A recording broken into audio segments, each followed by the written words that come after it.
Good morning to all of you and जय Hind to everyone.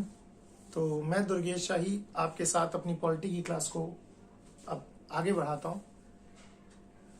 पिछली कुछ क्लासेस में हमने फंडामेंटल राइट्स को, डीपीएसपी को और फंडामेंटल ड्यूटीज यानी कि मूल कर्तव्य को देखा।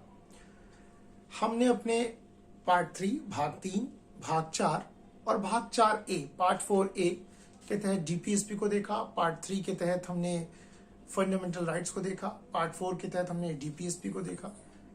और आज फंडामेंटल ड्यूटीज के पश्चात आज हम इंडियन कॉन्स्टिट्यूशन के सबसे महत्वपूर्ण खंडों में एक राष्ट्रपति यानी भाग 5 पर चर्चा करेंगे, प्रेसिडेंट पर।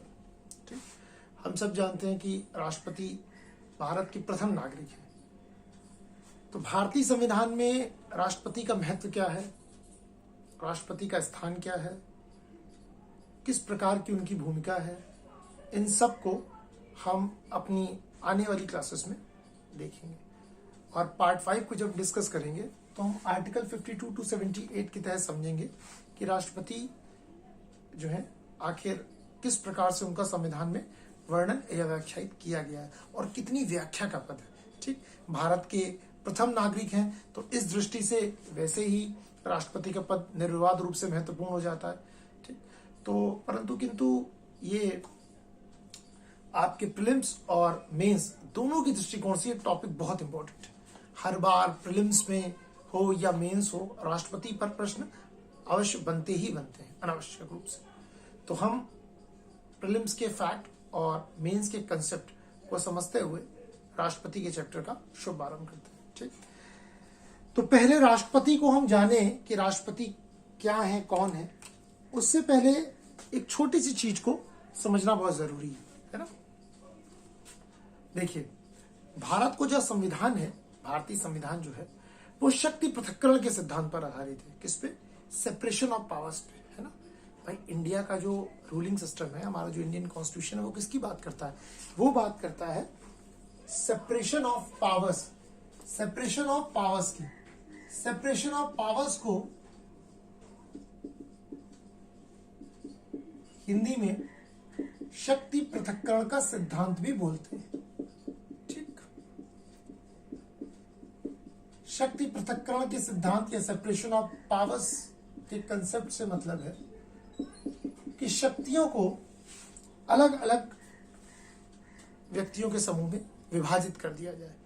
यानी शक्तियां जो है, सारी की सारी शक्तियां किसी एक ही व्यक्ति में संकेंद्रित ना हो, बल्कि अलग अलग व्यक्तियों के हाथ में या अलग अलग समूहों के हाथ में ये शक्ति होनी चाहिए। लोकतंत्र की सबसे बड़ी खूबी ये है। देखिए, लोकतंत्र में और राजतंत्र में एक अंतर क्या है। यदि हम देश की आजादी से पहले, है ना, अगर हम इतिहास के दृष्टिकोण से अगर हम प्राचीन भारत या मध्यकालीन भारत पर आए, मेडिवल या एंशिएंट इंडिया पे आए, तो वहां पर क्या था? वहां कोई डेमोक्रेसी नहीं थी, है ना। राजा का कोई चुनाव नहीं होता था, वो हेरिडिकल आनुवंशिक आधार पर होता था। अगर पिता राजा है तो उसके पश्चात उसका पुत्र बनेगा, उसके पश्चात उसका पुत्र, ऐसे ही करके, है ना। आपके हमारे अधिकार में कुछ नहीं था और सारी शक्तियां एक ही व्यक्ति के हाथ में संकेंद्रित होती थी। कैसे? देखिए, राजा ही नियम बनाते थे, है ना। राजा ही नियमों का क्रियान्वयन करते थे और राजा ही देखते थे कि किसने इन नियमों का उल्लंघन किया है, तो राजा ही सजा देने के अधिकारी होते थे। यानी राजा ही कानून बना रहे हैं, राजा ही कानून को लागू करा रहे हैं और राजा ही देख रहे हैं कि कौन कानून का सही पालन कर रहा है नहीं, और फिर उस आधार पर उसको सजा देने का भी अधिकार राजा को ही था। यानी तीनों शक्तियां, कानून बनाने की, कानून को लागू करने की और सजा देने की, तीनों शक्तियां राजा की हाथ में थी। तो क्या वर्तमान परिदृश्य में भी ऐसा ही है? नहीं, वर्तमान परिदृश्य में सेपरेशन ऑफ पावर्स, जो कि एक फ्रेंच फिलोसोफर मॉन्टेस्क्यू का कंसेप्ट था। ये सबसे पहले इस कंसेप्ट को एक फ्रेंच फिलोसोफर थे मॉन्टेस्क्यू, उन्होंने दिया था, सेपरेशन ऑफ पावर। ठीक, उन्होंने कहा अगर आप शक्तियों को विभाजित कर देंगे, किसी एक व्यक्ति के हाथ में संकेंद्रित नहीं करेंगे, तो तानाशाह जैसी प्रवृत्ति उत्पन्न ही नहीं होगी, है ना। आज लोकतांत्रिक देशों में और तानाशाह वाले देशों में यही एक अंतर है। तानाशाह में देशों में या साम्यवादी देशों में आज भी शक्ति का संकेंद्रण एक ही हाथों में केंद्रित होता है, जबकि लोकतांत्रिक देशों में ऐसा नहीं है। सेपरेशन ऑफ पावर्स के तहत पावर्स को, शक्तियों को 3 भागों में विभाजित कर दिया गया, ठीक, जिनको हम विधायिका, इंग्लिश में जिसको हम लेजिस्लेटिव कहते हैं, लेजिस्लेचर, ठीक, फिर कार्यपालिका यानी कि एग्जीक्यूटिव, और तीसरा है न्यायपालिका, जुडिशरी, ठीक, जुडिशरी, ठीक। अब देखिए विधायिका का कार्य क्या है। विधायिका का कार्य है कानून का निर्माण करना। विधायिका का कार्य क्या है? कानून का निर्माण करना। अर्थात अगर केंद्र सरकार कोई कानून बनाती है तो केंद्र सरकार एवं संसद, क्योंकि भारत में सारे कानून संसद में ही निर्मित होते हैं। जब हम संसद चैप्टर की ओर आएंगे तो उस पर विस्तृत रूप से चर्चा करेंगे। आप अभी बस सूक्ष्म इतना जान लीजिए कि सारे कानूनों का निर्माण कहाँ होता है? संसद में होता है। संसद के 2 सदन हैं, एक राज्यसभा, एक लोकसभा। राज्यसभा को उच्च सदन यानी अपर हाउस बोलते हैं, लोकसभा को निम्न सदन यानी कि लोअर हाउस बोलते हैं, ठीक। संसद में जो है कानून का निर्माण होता है, ठीक, सरल भाषा में। यानी विधायिका का कार्य क्या है? कानून का निर्माण करना। तो केंद्र सरकार है, अगर कोई कानून बनाती है तो केंद्र सरकार एवं संसद। अगर राज्य यानी प्रांत, उत्तर प्रदेश, बिहार, एमपी, गुजरात, महाराष्ट्र, इसकी बात कर रहा हूं, अगर राज्य सरकारें यानी कि प्रांतीय सरकारें कोई कानून बनाती हैं तो फिर कौन होगा? वहां पर राज्य सरकार और विधानमंडल, स्टेट लेजिस्लेचर, वहां पर कानून बनता है। विधानसभा और विधान परिषद दोनों में, ठीक। जिन राज्यों में विधान परिषद है वहां विधान परिषद और विधानसभा दोनों। जहां पर विधान परिषद नहीं है, अकेले विधानसभा, तो वहां विधानसभा, ठीक। तो ये सब है विधायिका के अंग, है ना। यानी कि सरल भाषा में जो कानून का निर्माण करे वो विधायिका यानी लेजिस्लेचर। दूसरा है कार्यपालिका, एग्जीक्यूटिव। इसका कार्य क्या होता है? इसका कार्य है विधायिका द्वारा बनाए गए कानूनों का क्रियान्वयन करना, to execute the law which is made by legislature. Legislature का रोल क्या है? To make law for us, in a very simple, to make law for us, हमारे लिए कानून का निर्माण कराना। एग्जीक्यूटिव का काम क्या है? To implement the law for us which is made by legislature. यानी विधायिका का, कार्यपालिका का कार्य है कि विधायिका ने जिन भी कानूनों का निर्माण किया है उसका क्रियान्वयन करना, उसको लागू करना, है ना। जैसे अब केंद्र की अगर सरकार कोई कानून बनाती है तो केंद्र सरकार या संसद अगर कोई कानून बनाती है तो उसको लागू कौन करेगा? प्रधानमंत्री और उनकी मंत्रिपरिषद, है ना। भाई मानिए संसद ने कानून बनाया, सरकार ने, केंद्र सरकार ने, संसद ने कानून बनाया जीएसटी को लागू करने का, ठीक, कि जीएसटी लागू होगी। अब जीएसटी लागू जो है, गुड्स एंड सर्विसेज टैक्स, अब स्वयं वित्त मंत्री तो आएंगे नहीं हर ऑफिस में, हर दुकान पे चेक करने आपने जीएसटी का किया कि नहीं किया। ये कार्य कौन करेगा? ठीक, ये कार्य कौन करेगा? ये कार्य उनके बिहाफ पर जो उनकी ब्यूरोक्रेसी है वो करेगी। तो इसीलिए कार्यपालिका 2 प्रकार की होती है, राजनीतिक कार्यपालिका और प्रशासनिक कार्यपालिका, पॉलिटिकल एग्जीक्यूटिव और एडमिनिस्ट्रेटिव एग्जीक्यूटिव, है ना। प्रधानमंत्री और उनकी मंत्रिपरिषद, अगर केंद्र सरकार को कानून है तो पॉलिटिकल एग्जीक्यूटिव है।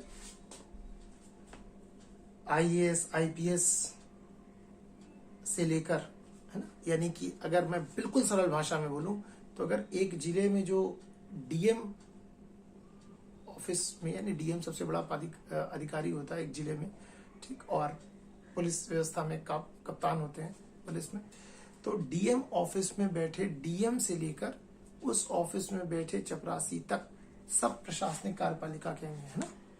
और इसी प्रकार पुलिस व्यवस्था में जिले के कप्तान यानी एसएसपी से लेकर जिले में सिपाही तक, थाने में बैठे सिपाही तक, वह सब जो है प्रशासनिक कार्यपालिका के अंग है। इसी प्रकार पॉलिटिकल एग्जीक्यूटिव में प्रधानमंत्री और उनकी मंत्रिपरिषद, और अगर राज्यों में आ जाएंगे तो मुख्यमंत्री और उनकी मंत्रिपरिषद। भाई ये कानून को इम्प्लीमेंट कौन कराएगा? इम्प्लीमेंट तो प्राइम मिनिस्टर, उनकी काउंसिल ऑफ मिनिस्टर ही कराएगी, और स्टेट में चीफ मिनिस्टर और उनकी काउंसिल ऑफ मिनिस्टर कराएगी, है ना। लेकिन वो स्वयं तो आएंगे नहीं। जैसे मानिए बोला गया कि हेलमेट ना लगाने, जैसे मानिए सबसे सरल, इस समय पेंडेमिक चल रहा है, एक जो है कानून बनाया गया कि जो भी व्यक्ति मास्क नहीं लगाएगा पहली बार में उस पर 1,000 रुपए का जुर्माना, उत्तर प्रदेश सरकार में नियम आया। दूसरी बार अगर व्यक्ति पकड़ा गया तो 10,000 रुपए जुर्माना। ठीक, अब ये कानून जो है एक आदेश पास हो गया, समझ लीजिए। ठीक, सरल भाषा में ठीक एक आदेश पास हो गया। अब मुख्यमंत्री का काम है, ये लोग कौन है, एग्जीक्यूटिव के हैं। इन्होंने बोला देखिए भाई हर व्यक्ति मास्क लगाए, ठीक, और जो ना लगाए उसमें जुर्माना करिए और अच्छे से और सख्ती से नियमों का पालन कराइए। तो एग्जीक्यूटिव रोल में है ना लोग, पालन कराइए जो कानून बनाया गया है। अब चूंकि मुख्यमंत्री या उनकी मंत्रिपरिषद खुद आके हर चौराहे, हर गली पे, हर नुक्कड़ पे तो खड़ी नहीं होगी, तो ये काम प्रशासनिक अधिकारियों का। तो कार्यपालिका के दो अंग दोनों मिलकर काम करते हैं, समझ गए। तो सरल भाषा में कार्यपालिका का काम क्या है, विधायिका ने जिन कानूनों का निर्माण कराया है उनको एग्जीक्यूट कराना। ठीक, न्यायपालिका का काम यह है कि जो भी इन कानूनों का पालन नहीं कर रहा है और उसके लिए जो भी सजा का प्रावधान है वो सजा न्यायपालिका देगी, देखकर कि सब फला व्यक्ति दोषी है या नहीं है, ये निर्णय करने का अधिकार न्यायपालिका के पास है और दंड देने का प्रावधान भी न्यायपालिका के पास है। ठीक, तो इस प्रकार देखिए तीनों शक्तियां बैठी हैं। संसद के हाथ में क्या है, कानून बनाने की शक्ति, प्रधानमंत्री उनकी मंत्रिपरिषद, मुख्यमंत्री उनकी मंत्रिपरिषद, ये कार्यपालिका कहेंगे, है ना। अब आप देखिए, अगर मैं आपसे बिल्कुल सरल भाषा में बोलूं, पूछूं कि वर्तमान में भारत का सर्वाधिक शक्तिशाली व्यक्ति कौन है, सबसे पावरफुल पर्सन कौन है, तो आप कहेंगे सर प्राइम मिनिस्टर है। हमेशा ही भाई भारत का सबसे शक्तिशाली व्यक्ति कौन होता है, प्रधानमंत्री। तो क्या प्रधानमंत्री को किसी व्यक्ति को सजा देने का अधिकार है, नहीं है। प्रधानमंत्री जो है भारत के सबसे लोकप्रिय व्यक्ति होते हैं, सबसे लोकप्रिय व्यक्ति भारत का प्रधानमंत्री बनता। हम लोग जब छोटे होते थे तब भी ये पूछा जाता था, है ना, एक ऐसे आता था कि कल अगर आप भारत के प्रधानमंत्री बने तो क्या होंगे, है ना, तो आप क्या क्या करेंगे, है ना। बचपन से हम लोग को जो है ऐसे में आता था। तो क्या प्रधानमंत्री को किसी व्यक्ति को सजा देने का अधिकार है, क्या नहीं। क्यों, क्योंकि उनके पास वो पावर नहीं है ना। सेपरेशन ऑफ पावर के तहत ये पावर जुडिशरी के पास है, किसी को सजा देने या ना देने का अधिकार। तो देखिए सेपरेशन ऑफ पावर्स के तहत तीनों शक्तियां का क्या है, विभाजन किया गया कि किसी एक व्यक्ति के हाथ में ये शक्तियां संकेंद्रित ना हो, क्योंकि अगर किसी एक व्यक्ति के हाथ में शक्तियां संकेंद्रित हुई तो वो तानाशाह हो सकता है। जिसे मध्यकाल था या प्राचीन काल में था, राजाओं के हाथ में, है ना, आपको एग्जाम्पल दिया। लेकिन भारत में अकेला ऐसा पदाधिकारी राष्ट्रपति है जो पोस्ट होल्ड करता है जिसमें ये तीनों शक्तियां हैं। मैं फिर बोल रहा हूं, भारत में अकेला राष्ट्रपति ऐसा पद है जिसमें ये तीनों शक्तियां हैं। यानी उसके पास विधायिका यानी लेजिस्लेचर की भी पावर है, उसके पास कार्यपालिका की भी पावर है और उसके पास न्यायपालिका यानी जुडिशरी की भी पावर है। तो ये कैसे, तो आइए थोड़ा सा समझते हैं। देखिए भारत में कानून कैसे बनता है, तो मैंने आप बोलेंगे सर लेजिस्लेचर बनाती है कानून, अभी तो आपने बताया है, बिल्कुल, है ना। तो मानिए केंद्र सरकार को कोई कानून बनाना है, तो सबसे पहले उस विधेयक को यानी उस बिल को संसद के किसी भी सदन में प्रस्तुत किया जाएगा। पहले राज्यसभा में भी किया जा सकता है, लोकसभा में भी किया जा सकता है। चलिए हम राज्यसभा अपर हाउस है तो हम राज्यसभा से लेते हैं। मानिए कोई बिल को पास करना, मानिए जैसे जीएसटी का बिल बना, तो सबसे पहले वो कहाँ आया, राज्यसभा में आया, है ना। राज्यसभा में उसको पारित कर दिया गया, मतलब पास कर दिया गया मेजोरिटी से। फिर राज्यसभा से वो कहाँ चला गया, लोकसभा में, दूसरे सदन में। लोकसभा ने भी उसको पास कर दिया, ठीक, उस विधेयक को, उस बिल को। लेकिन वो विधेयक, वो बिल तब तक एक्ट या कानून नहीं बनेगा जब तक राष्ट्रपति उस पर हस्ताक्षर ना कर दें। जैसे ही राष्ट्रपति उस पर हस्ताक्षर करते हैं वो बिल किस में कन्वर्ट हो जाता है, एक्ट में, वो विधेयक कानून में परिवर्तित हो जाता है ना। Whenever president signs on this bill, then this bill is converted into an act. तो जैसे ही राष्ट्रपति उस पर हस्ताक्षर करेंगे तो क्या बन जाएगा, कानून। तो वो राष्ट्रपति किसी विधेयक पर हस्ताक्षर करते हैं जिससे कानून का निर्माण होता है। तो इस प्रकार वो विधायिका के अंग हो गए, लेजिस्लेटिव पावर है ना उनके पास कानून का निर्माण करने की। क्योंकि भाई जब वो किसी विधेयक पर हस्ताक्षर करेंगे तभी वह कानून बनेगा। तो राष्ट्रपति जैसे ही हस्ताक्षर करेंगे तो कानून बन जाएगा। तो इस प्रकार उनके पास लेजिस्लेटिव का पावर है, राइट। अगला आते हैं, भाई कार्यपालिका की शक्तियां देखते हैं। अनुच्छेद 52 क्या कहता है, ठीक, इस एग्जीक्यूटिव पावर को देखने से पहले ये देखते हैं। आर्टिकल 52 बोलता है कि भारत का एक राष्ट्रपति होगा, भारत का एक राष्ट्रपति होगा। इंडिया हैज प्रेसिडेंट, सिंपल है, भारत का एक राष्ट्रपति होगा, ठीक। और संघ की जो कार्यपालिका होती है, ठीक, और उसमें राष्ट्रपति, उपराष्ट्रपति, प्रधानमंत्री, मंत्रिपरिषद और महान्यायवादी, ये सब लोग सम्मिलित होते हैं। कौन कौन? संघ की कार्यपालिका में, ठीक, यूनियन की जो एग्जीक्यूटिव होती है, संघ की कार्यपालिका, यूनियन की जो एग्जीक्यूटिव होती है, उसमें कौन कौन होता है? उसमें प्रेसिडेंट होते हैं, है ना। देखिए कार्यपालिका में वाइस प्रेसिडेंट होते हैं, ठीक, वाइस प्रेसिडेंट होते हैं, प्राइम मिनिस्टर होते हैं, काउंसिल ऑफ मिनिस्टर होती है और अटॉर्नी जनरल होते हैं। इतने लोग मिलकर संघ की कार्यपालिका का निर्माण करते हैं। ये 5 लोग उसमें होते हैं, है ना। अनुच्छेद 53 ये बोलता है कि राष्ट्रपति जो है वो संघ की कार्यपालिका का प्रमुख है। तो president is the head of the executive of union. और मैंने अभी आपको बताया कौन कौन आ गए? Prime minister, council of minister, vice president, attorney general और प्रेसिडेंट, ये सब मिलकर संघ की कार्यपालिका का निर्माण करते हैं। और इस संघ की कार्यपालिका का प्रमुख कौन है? प्रेसिडेंट, यानी कि प्राइम मिनिस्टर, जिसको हम लोगों ने अभी 2 मिनट पहले चर्चा की कि जो कि देश का सबसे लोकप्रिय और सबसे शक्तिशाली व्यक्ति होता है, मंत्रिपरिषद के साथ जो मिलकर कार्य करता है, उन सब की यानी कि कार्यपालिका का भी हेड कौन होता है? प्रेसिडेंट होता है। तो अनुच्छेद 53 ये बोलता है कि संघ की समस्त, संघ की राष्ट्रपति, संघ की कार्यपालिका का प्रधान है राष्ट्रपति, संघीय कार्यपालिका का प्रधान है, कार्यपालिका का प्रधान है, संघ की यानी कि संघ की सभी कार्यपालिका शक्तियां उसमें निहित हैं, संघ की समस्त कार्यपालिका शक्तियां उसमें निहित हैं, यानी जितनी एग्जीक्यूटिव पावर्स हैं, कार्यपालिका शक्तियां उसमें निहित है। अभी हम एलोबरेट करके एक चीज को विद एग्जांपल देखेंगे। संघ की कार्यपालिका शक्तियां उसमें निहित है, यानी उसी में है। अगली लाइन और एलोबरेट करेगी आपको, जिसका प्रयोग, है ना, ये तो हो गया 53 तक, ठीक। और आर्टिकल 53(1) में एक क्लॉज है इसी में कि देखिए, राष्ट्रपति संघीय कार्यपालिका का प्रधान है, president is the head of union executive, संघ की कार्यपालिका शक्तियां उसी में निहित है। All the executive powers of the union is inherent into president, ठीक। और आर्टिकल 53(1) अगर आप पढ़ेंगे तो बिल्कुल क्लियर हो जाएगा। जिसका प्रयोग, यानी इन शक्तियों का प्रयोग, जिसका प्रयोग वह स्वयं अथवा अपने अधीनस्थों के द्वारा प्रयोग करेगा। बस इसी लाइन ने तो सब कुछ क्लियर कर दिया। जिसका प्रयोग वह स्वयं अथवा अपने अधीनस्थों के द्वारा करेगा।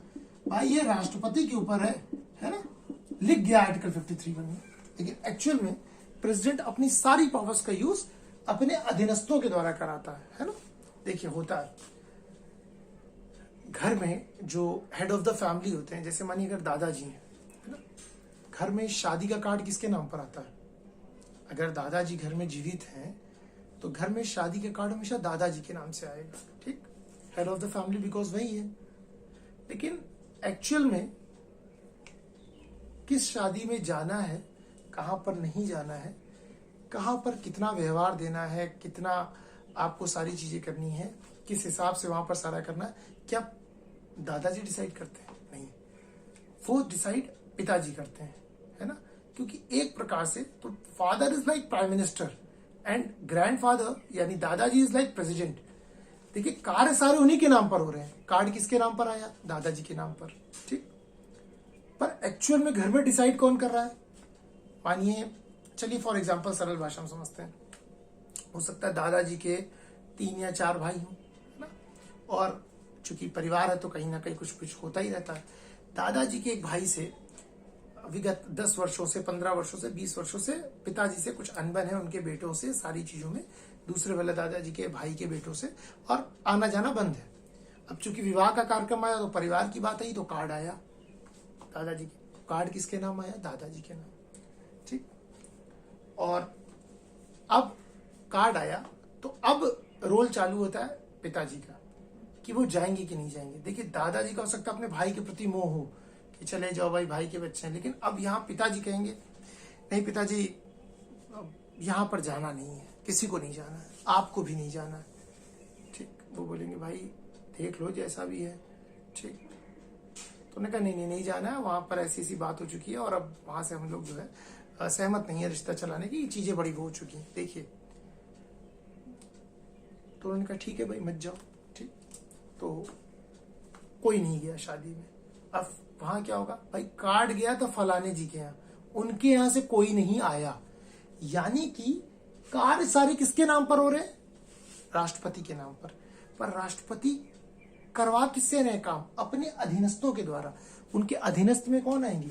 उनके अधीनस्थ में यही तो आएंगे प्रधानमंत्री और उनकी मंत्रिपरिषद, प्राइम मिनिस्टर और उनकी काउंसिल ऑफ मिनिस्टर, और ये पूरी एडमिनिस्ट्रेटिव एग्जीक्यूटिव, पूरी ब्यूरोक्रेसी, सब कुछ सब उनके अधीनस्थ में, यानी प्रधानमंत्री और उनकी मंत्रिपरिषद एवं जितने भी एडमिनिस्ट्रेटिव ऑफिसर्स हैं सब राष्ट्रपति के ही अधीन है। ठीक, अब राष्ट्रपति सीधा इनसे डील नहीं करते एडमिनिस्ट्रेटिव एग्जीक्यूटिव से।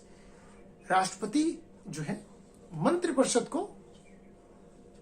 उनको बताती कि देखिए ये कार्य है, राष्ट्रपति कहते हैं ठीक है ना।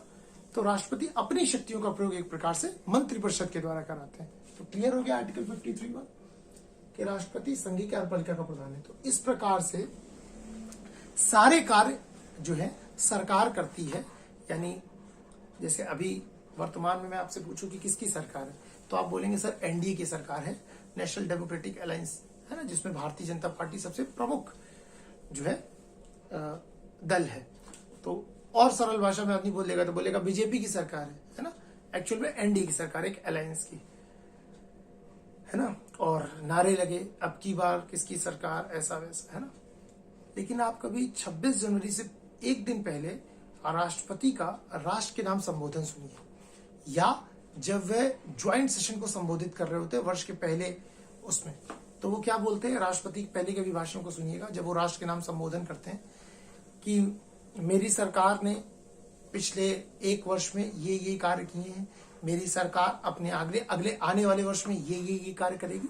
जैसे वर्तमान में महामहिम श्री राष्ट्र रामनाथ कोविंद जी हमारे राष्ट्रपति हैं, तो आप संबोधन सुनिएगा, या उनका जो भी है किसी भी यूट्यूब चैनल पे या उस पे आप, अगर आप आजकल नेट का जमाना, आप डाल के देखिएगा कि राष्ट्रपति का जो है राष्ट्र के नाम संबोधन, तो वो हमेशा ये बोलेंगे मेरी सरकार ने ये कार्य किया, मेरी सरकार ने वो कार्य किया है, मेरी सरकार ने ये सारे चीजों को पूरा किया, मेरी सरकार आने वाले समय में ये कार्य को पूरा करेगी। तो आपको लगेगा अरे अब की बार तो इनकी सरकार, वोट तो हम इनको देकर आए, तो ये क्यों बोल रहे हैं मेरी सरकार? क्योंकि संघ की कार्यपालिका के प्रमुख वो हैं, ठीक, और समस्त कार्य उनके नाम पर हो रहे हैं, तो मेरी सरकार। तो इस प्रकार वो कार्यपालिका के भी अंग है। क्लियर? देखिए 2 शक्तियां समझ में आ गई। जब वो बिल पर हस्ताक्षर करते हैं तो वो विधायिका के अंग है। जब वह सारे कार्य जो सरकार के होते हैं तो वो उन्हीं के नाम पर होते हैं, तब वो कार्यपालिका के अंग है ना। और न्यायपालिका द्वारा दी गई सजाओं को माफ करने का अधिकार भी राष्ट्रपति के पास है ना। हम आगे जब इस चैप्टर में बढ़ेंगे तो राष्ट्रपति की शक्तियों पर चर्चा करेंगे, राष्ट्रपति के वीटो पावर्स पे चर्चा करेंगे, तो देखेंगे राष्ट्रपति की क्षमादान की शक्तियां, पार्डन की पावर्स कौन कौन सी है ना, राष्ट्रपति कौन कौन सी। तो सुप्रीम कोर्ट की सजाओं को माफ करने का अकेले अधिकार राष्ट्रपति को है। राष्ट्रपति यहां तक कि मृत्युदंड को भी माफ कर सकते हैं। ठीक, तो इस प्रकार से उनके में न्यायपालिका की शक्तियां भी हैं। तो जिस्ट में देखिए, जब वो बिल पर हस्ताक्षर करते हैं तो वो कानून बन जाता है, एक्ट बन जाता है। तो इस प्रकार उनके में लेजिस्लेटिव यानी कि विधायिका की शक्तियां, जब सारे कार्य उनके नाम पर होते हैं, इस प्रकार वो कार्यपालिका की शक्तियां भी उनपे हैं। और जब वह सुप्रीम कोर्ट द्वारा दी गई सजाओं को माफ करते हैं, इस प्रकार वह न्यायपालिका की शक्तियां उनमें निहित होती हैं। तो अकेला राष्ट्रपति ऐसा पदाधिकारी है जिसके में विधायिका, कार्यपालिका और न्यायपालिका तीनों की शक्तियां उसके अंदर अंतर्निहित है। तो फिर तो राष्ट्रपति इस देश का सबसे शक्तिशाली व्यक्ति हो गया, है ना? लेकिन इसी के साथ एक आर्टिकल और, इसीलिए कहते हैं अगर राष्ट्रपति को अगर कंप्लीट समझना है तो आप 3 अनुच्छेदों को जोड़ के पढ़िए। आर्टिकल 52 आपने देख लिया, 53 देख लिया, और एक अनुच्छेद है 74(1). उसमें लिखा है कि राष्ट्रपति मंत्रिपरिषद की सलाह से कार्य करेंगे। राष्ट्रपति मंत्रिपरिषद की सलाह से कार्य करेंगे। वह मंत्रिपरिषद की सलाह को एक बार ही वापस लौटा सकते हैं। यानी सारी शक्तियां हैं तो, लेकिन काम कैसे करेंगे? वो काउंसिल ऑफ मिनिस्टर्स की एडवाइस पर ही वह सारे के सारे कार्य करेंगे, है ना? राष्ट्रपति की सलाह पर ही वो सारे के सारे कार्य करेंगे। ठीक, मंत्रिपरिषद की सलाह पर ही वह सारे के सारे कार्य करेंगे।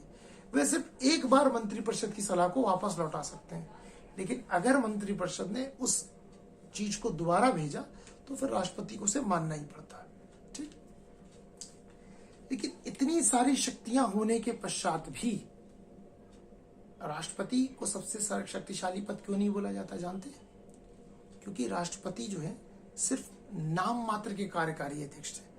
एक्चुअल में तो सारी पावर्स कौन एंजॉय करता है? Prime minister. राष्ट्रपति तो साल में एक बार ही बोलते हैं कि मेरी सरकार ने ये किया है। प्रधानमंत्री भाई मानिए सरकार का कार्यकाल 5 वर्ष का है, तो राष्ट्रपति 5 बार या 5 दूनी 10 बार, 5 बार जब वह 26 जनवरी से एक दिन पहले राष्ट्र के नाम संबोधन करेंगे और वर्ष के पहले संयुक्त सत्र को जब ज्वाइंट सेशन होगा तब, है ना, वह बोलेंगे कि हमारी सरकार ने ये काम किया।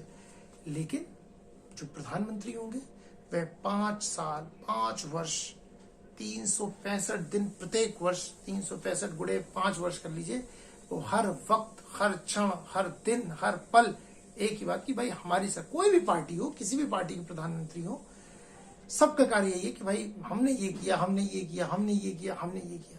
क्यों? क्योंकि एक्चुअल पावर्स प्राइम मिनिस्टर के हाथ में। राष्ट्रपति कैसे? राष्ट्रपति नाम मात्र के वास्तविक शक्ति के रूप में होते हैं। एक क्वेश्चन उठता है, क्या भारत में राष्ट्रपति एक रबर स्टैंप की तरीके हैं?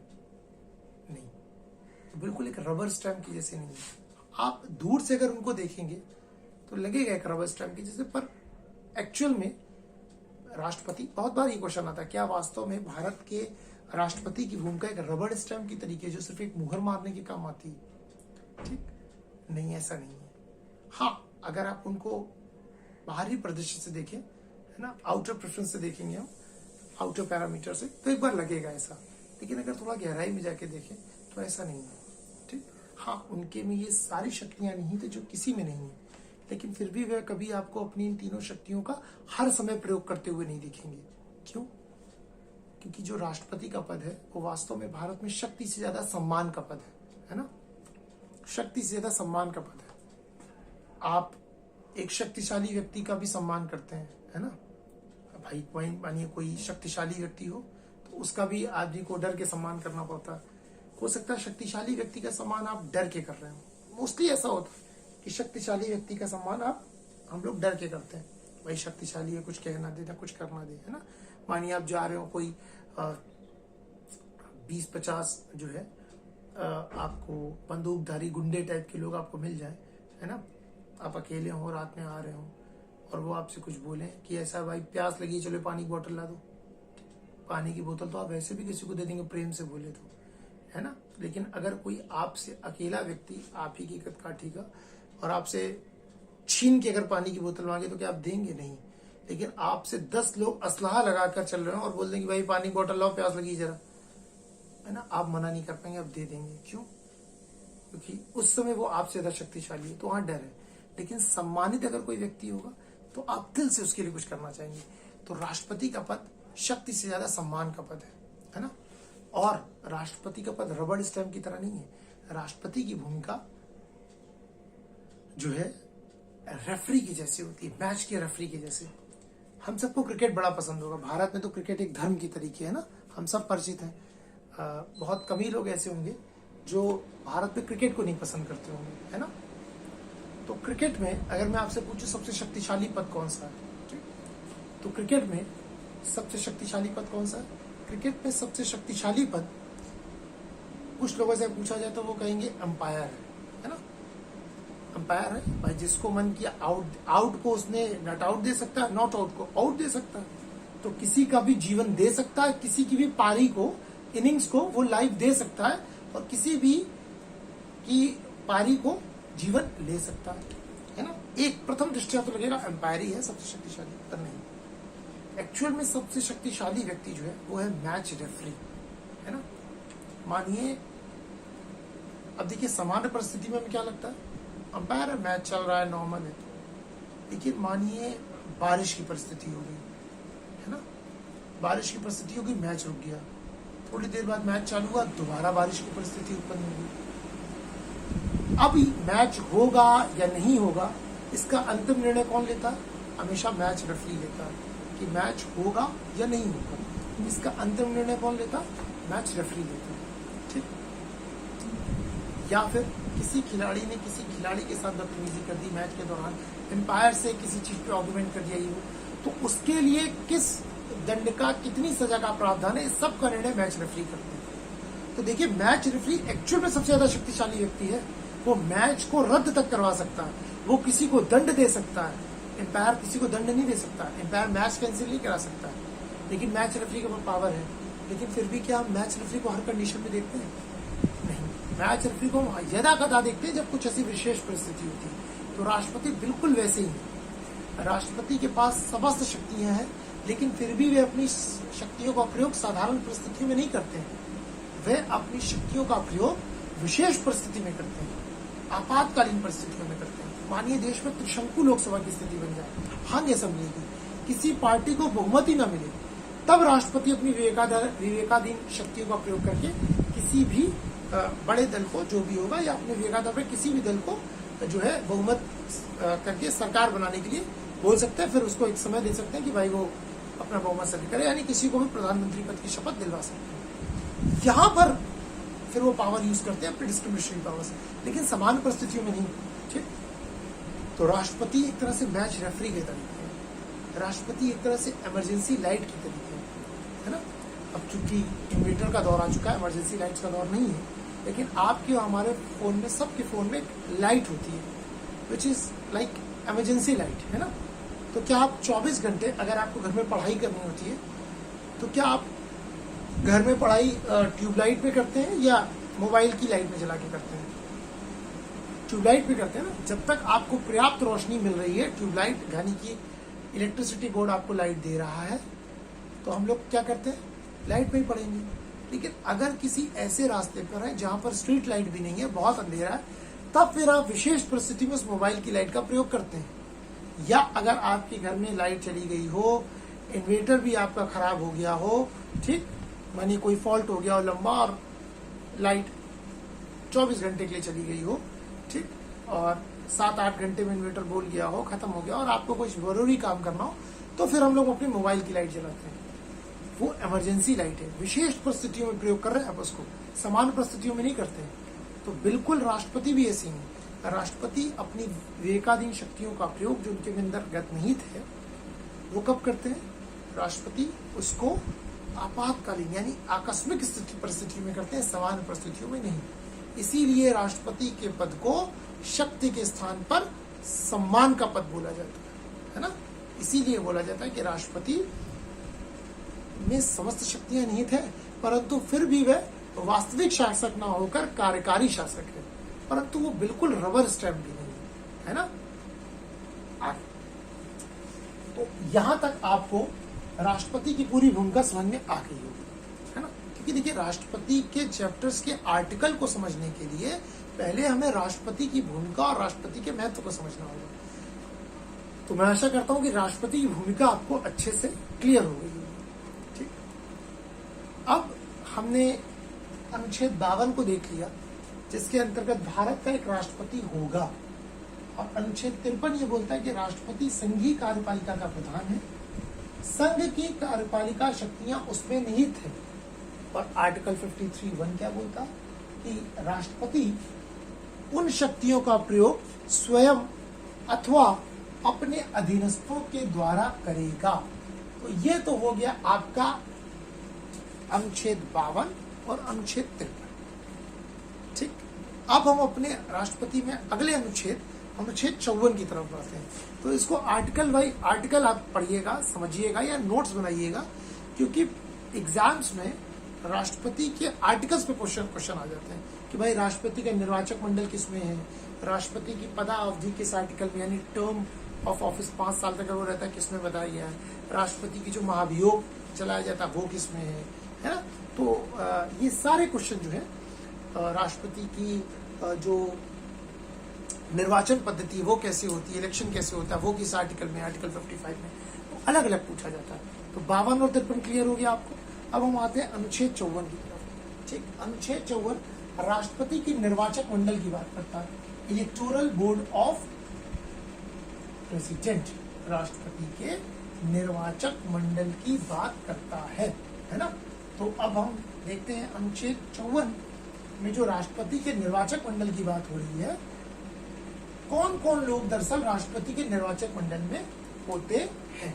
ठीक, तो लिख लीजिए आर्टिकल 54 अनुच्छेद 54, राष्ट्रपति का निर्वाचक मंडल, इलेक्टोरल बोर्ड ऑफ प्रेसिडेंट, कौन कौन लोग मिलकर राष्ट्रपति को चुनते हैं। ठीक, पहले ये समझते हैं, फिर समझेंगे कि राष्ट्रपति का चुनाव होता कैसे। पहले देखते हैं कि राष्ट्रपति को भाई चुनता कौन है, कौन लोग राष्ट्रपति के चुनाव में भाग लेते हैं।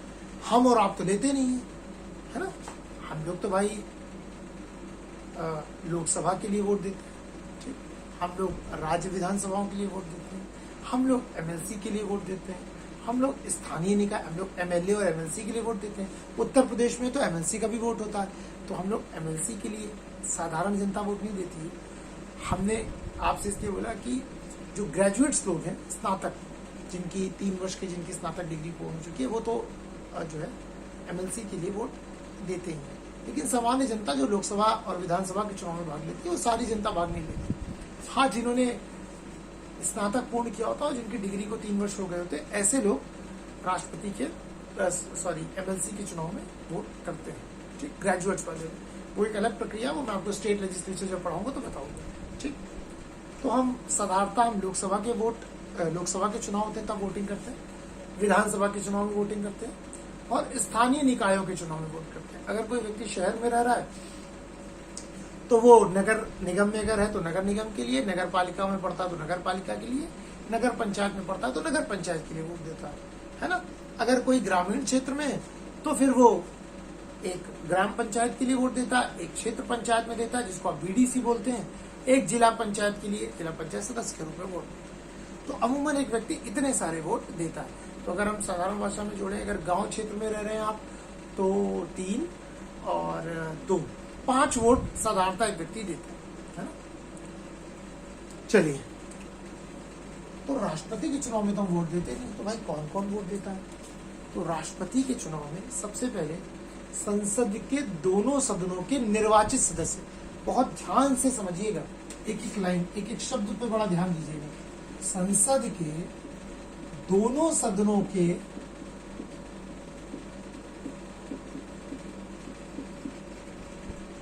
निर्वाचित सदस्य जो हैं वे भाग लेते हैं इसमें, राष्ट्रपति के निर्वाचक मंडल में संसद के दोनों सदनों के निर्वाचित सदस्य। ठीक, संसद के दोनों सदन कौन से हैं? राज्यसभा प्लस लोकसभा, इन दोनों के निर्वाचित सदस्य। देखिए, राज्यसभा में कुल मेंबर्स कितने हैं? 245, और यहां पर कितने हैं? 545। राज्यसभा में 233 सदस्य जो हैं वो चुन कर आते हैं, इलेक्टेड होते हैं, है ना? तो क्या होते हैं? इलेक्टेड। और 12 मेंबर्स जो हैं वो नॉमिनेटेड होते हैं, है ना, जिन्होंने कला, विज्ञान, साहित्य इस क्षेत्र में उपलब्धि हासिल की होती है। ऐसे 12 लोगों को राष्ट्रपति राज्यसभा का सदस्य मनोनीत करते हैं। ठीक, तो भाई चूंकि राष्ट्रपति मनोनीत करते तो उनको कैसे भाग लेने दिया जा सकता? तो ये भाग नहीं ले सकते हैं। सिर्फ कौन लोग भाग लेते? ये 233 सदस्य। इसी प्रकार लोकसभा में 543 सदस्य इलेक्ट होकर आते हैं, यानी हम और आप उनके लिए वोट देते हैं। 2 सदस्यों को राष्ट्रपति, जो कि एंग्लो इंडियन समुदाय से होते हैं, उनको राष्ट्रपति मनोनीत करते हैं। लेकिन ये करते हैं से करते थे कर लीजिएगा। क्यों? वो इसलिए कि भाई अभी 104 कॉन्स्टिट्यूशनल अमेंडमेंट 104 संविधान संशोधन 2020 के तहत एंग्लो इंडियन समुदाय के लिए जो 2 सीटें रिजर्व थी वो अब खत्म कर दी गई हैं लोकसभा में। ठीक, तो अभी तक यानी कि राज्यसभा और लोकसभा दोनों के निर्वाचित सदस्य जो हैं वो क्या करते हैं? राष्ट्रपति के निर्वाचक मंडल में भाग लेते हैं, है ना? वो क्या करते हैं? राष्ट्रपति के निर्वाचक मंडल में भाग लेते हैं। ठीक, तो संसद के दोनों सदनों के निर्वाचित सदस्य, यानी राज्यसभा के भी निर्वाचित सदस्य और लोकसभा के मनोनीत सदस्य किसी भी परिस्थिति में राष्ट्रपति के चुनाव में भाग नहीं लेते हैं, याद रखिएगा। अगला, राज्य विधानमंडल के राज्य विधानसभा के याद रखिएगा, विधानसभा के निर्वाचित सदस्य, यानी स्टेट लेजिस्लेचर के निर्वाचित सदस्य, है ना? लेकिन एक चीज याद रखिएगा, राज्य विधानमंडल में आपका जहां पर राज्य विधान परिषद है, विधान परिषद के सदस्य कभी भी जो है वह राष्ट्रपति के चुनाव में भाग नहीं लेते। ठीक, सिर्फ राज्य विधानसभा के निर्वाचित सदस्य ही भाग लेते हैं। वहां पर भी जिन सदस्यों को मनोनीत किया जाता है वो सदस्य भाग नहीं लेते। ठीक, तो राज्य विधानसभा के भी मनोनीत सदस्य भाग नहीं लेते, है ना? उत्तर प्रदेश में अगर देखा जाए तो 404 सदस्य हैं, इसमें 403 निर्वाचित होकर आते हैं और 1 सदस्य जो है वो मनोनीत होते थे एंग्लो इंडियन समुदाय से, जिनको गवर्नर मनोनीत करते थे। हालांकि 104 कॉन्स्टिट्यूशनल अमेंडमेंट के तहत ये एंग्लो इंडियन के रिजर्वेशन को सेंट्रल और स्टेट दोनों जगह पर समाप्त कर दिया गया, तो अब ऐसा कोई पद है नहीं। ठीक, तो अब निर्वाचित ही सदस्य होंगे, मनोनीत कोई होगा ही नहीं। ठीक, कहां पर? लोकसभा में। ठीक, लेकिन राज्यसभा में तो होगा। राज्यसभा में 12 सदस्य हैं तो वो भाग नहीं ले सकते। क्लियर? तो कौन कौन हो गया? आपके हो गए संसद के दोनों सदनों के निर्वाचित सदस्य और राज्य विधानसभा के निर्वाचित सदस्य भाग लेंगे। 1992 तक यही लोग सिर्फ भाग लेते थे। अगर बिल्कुल सरल शब्दों में बोले तो लोकसभा और राज्यसभा के सदस्य, जिनको हम सांसद महोदय बोलते हैं, वो, और हमारे एमएलए राज्य विधानसभा के सदस्य, मेंबर ऑफ लेजिस्लेटिव असेंबली, यानी सांसद महोदय और विधायक महोदय, यही 2 लोग भाग लेते थे। कहां पर? राज्य विधानसभा के 1992 तक। लेकिन 70वें संविधान संशोधन 1992 के द्वारा दिल्ली और पौंडीचेरी विधानसभा के भी निर्वाचित सदस्य राष्ट्रपति के चुनाव में भाग लेने लगे। आपको पता है 2 ही केंद्र शासित प्रदेशों में राज्य की विधानसभा है, एक दिल्ली और एक पौंडीचेरी, जिसको अब आप पुडुचेरी बोलते हैं। तो दिल्ली एवं पुडुचेरी विधानसभा के निर्वाचित सदस्य, ठीक, निर्वाचित सदस्य, elected members of legislative assembly of Delhi and Puducherry. तो दिल्ली और पौंडीचेरी विधानसभा के निर्वाचित सदस्य जो हैं वह भाग लेते हैं राष्ट्रपति के चुनाव में, निर्वाचन मंडल में। तो अब क्लियर हो गया। और फिर मैं बोल रहा हूं, याद रखिएगा, राज्यसभा के या लोकसभा के, खैर अब तो लोकसभा में एंग्लो इंडियन का खत्म हो गया तो नहीं बचता है, तो राज्यसभा के मनोनीत सदस्य और राज्य विधान मंडल के सदस्य राष्ट्रपति के चुनाव में भाग नहीं लेते हैं। पहले बोला जाता था कि राज्यसभा और लोकसभा के मनोनीत सदस्य एवं राज्य विधानसभा एवं राज्य विधान परिषद के सभी सदस्य, राज्य विधान परिषद का कोई सदस्य भाग नहीं लेता, और राज्य विधानसभा के निर्वाचित मनोनीत सदस्य भाग नहीं लेते, क्योंकि एंग्लो इंडियन राज्य विधानसभाओं से भी खत्म कर दिया है। तो अब सिर्फ राज्यसभा के मनोनीत सदस्य और राज्य विधान परिषद के सदस्य राष्ट्रपति के चुनाव में भाग नहीं लेते। तो क्वेश्चन बहुत बार आया है, इसको याद रखिएगा कौन कौन लोग भाग लेते हैं, और एक बार फिर से हम देख लेते हैं। तो सबसे पहले संसद के सदनों, दोनों सदनों के निर्वाचित सदस्य यानी राज्यसभा और लोकसभा के इलेक्टेड मेंबर्स, राज्य विधानसभा के निर्वाचित सदस्य, elected members of state legislative assemblies, और 70वें संविधान संशोधन 1992 के द्वारा, याद रखिएगा बहुत बार पूछा गया है कि राष्ट्रपति के चुनाव में दिल्ली एवं पुडुचेरी के सदस्यों को कब शामिल किया गया। तो 1992 में 70वें संविधान संशोधन के द्वारा दिल्ली और पुडुचेरी विधानसभा के निर्वाचित सदस्य भी इस पे यानी राष्ट्रपति के चुनाव में भाग लेते हैं।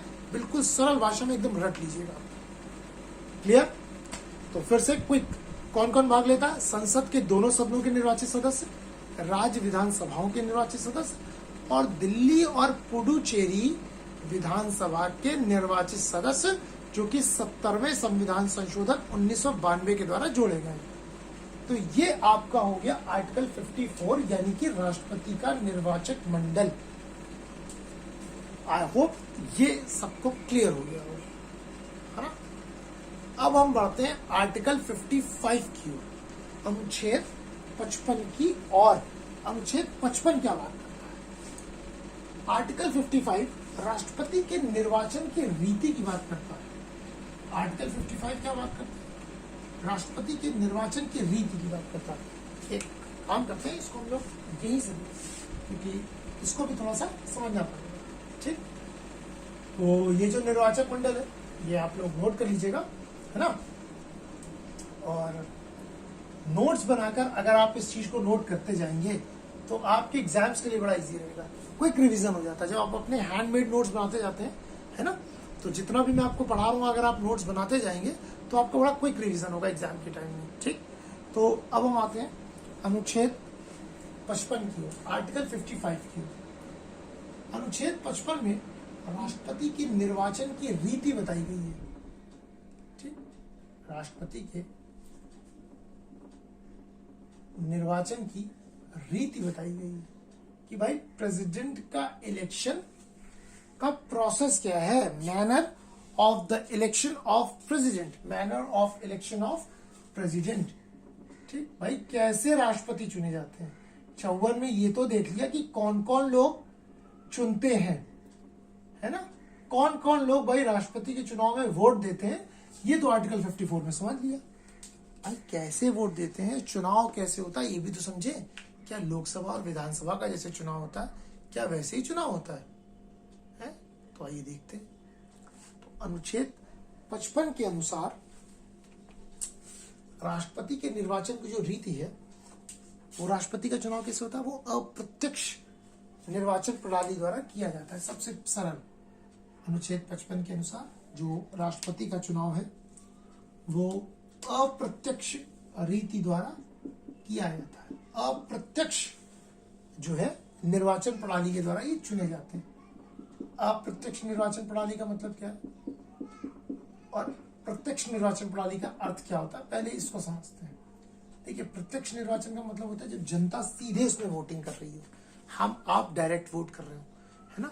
जैसे लोकसभा के जब सांसद चुने जाते हैं तो हम आप सीधे जाके वोट देते हैं, इसको बोलते हैं प्रत्यक्ष निर्वाचन प्रणाली, जहां पर देश की आम जनता सीधे जाके अपने जनप्रतिनिधि को चुनती है। ठीक, अप्रत्यक्ष में क्या होता है कि हमने जिसको चुना है यानी कि जनप्रतिनिधियों को, वो जब हमारे बिहाफ पर वोट डालते हैं, विच इज नोन एज अप्रत्यक्ष रीति। भाई देखिए, मैंने आपको बताया अनुच्छेद 54 में कौन कौन लोग थे, संसद के दोनों सदनों के सदस्य।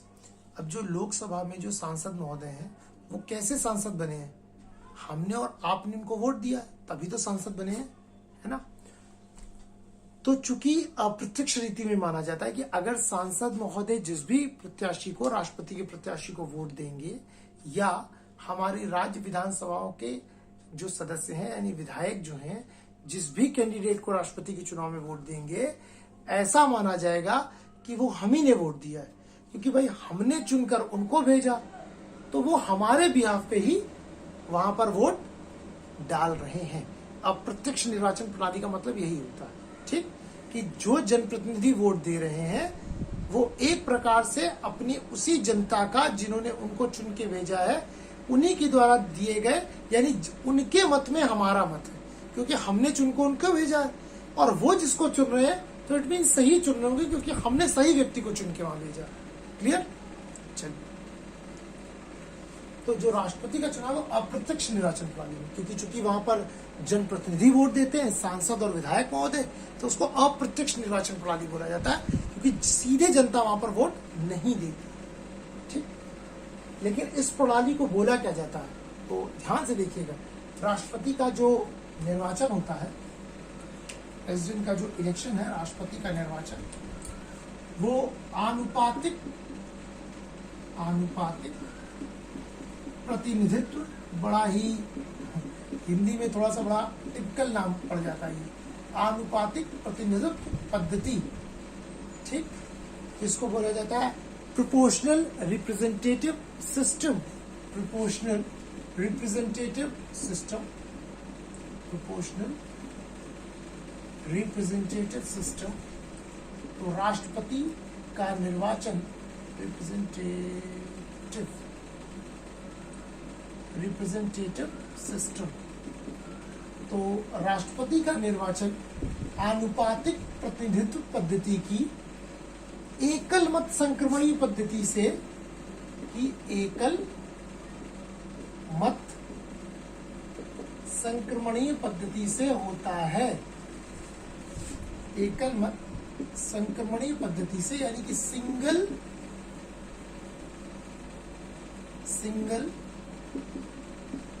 वोट ट्रांसफरेबल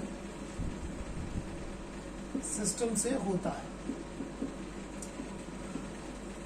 है ना, सिंगल वोट ट्रांसफरेबल सिस्टम से होता है। इसका मतलब ये होता है आनुपातिक प्रतिनिधित्व पद्धति, है ना, प्रोपोर्शनेट सिस्टम होता है।